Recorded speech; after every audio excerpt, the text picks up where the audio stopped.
Καλή χρονιά. Παρουσία του Προέδρου της Δημοκρατίας Κωνσταντίνου Καραμανλή εψάλλει στις 11 το πρωί στο Μητροπολιτικό Ναό Αθηνών η επίσημη δοξολογία για την πρώτη του νέου χρόνου. Στη δοξολογία παρέστησαν ο Πρωθυπουργός Ανδρέας Παπανδρέου, ο Πρόεδρος της Βουλής Γιάννης Αλευράς, ο Αρχηγός της Αξιωματικής Αντιπολίτευσης Ευάγγελος Αβέροφ, μέλη του Υπουργικού Συμβουλίου, η ηγεσία των Ενόπλων Δυνάμεων και των Σωμάτων Ασφαλείας και άλλοι επίσημοι.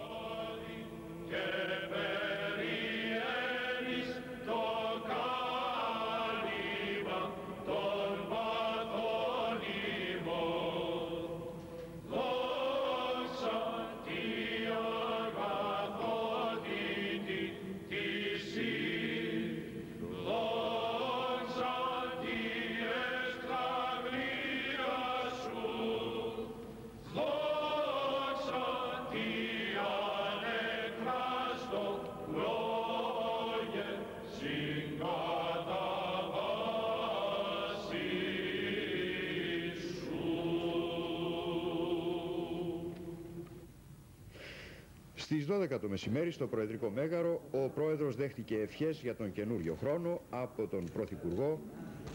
από τον Πρόεδρο της Βουλής, από τα μέλη της κυβέρνησης, τον Αρχηγό της Αξιωματικής Αντιπολίτευσης, τους πολιτικούς αρχηγούς, την ηγεσία των Ενόπλων Δυνάμεων και των Σωμάτων Ασφαλείας, τους Προέδρους και Πριτάνης των Ανωτάτων Εκπαιδευτικών Ιδρυμάτων, την Ιερά Σύνοδο και τους διοικητές τραπεζών και οργανισμών.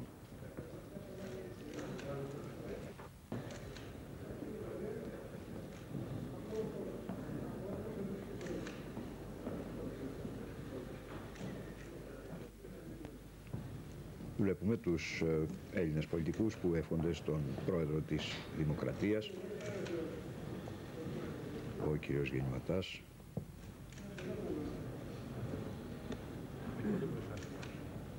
τα μέλη του Υπουργικού Συμβουλίου,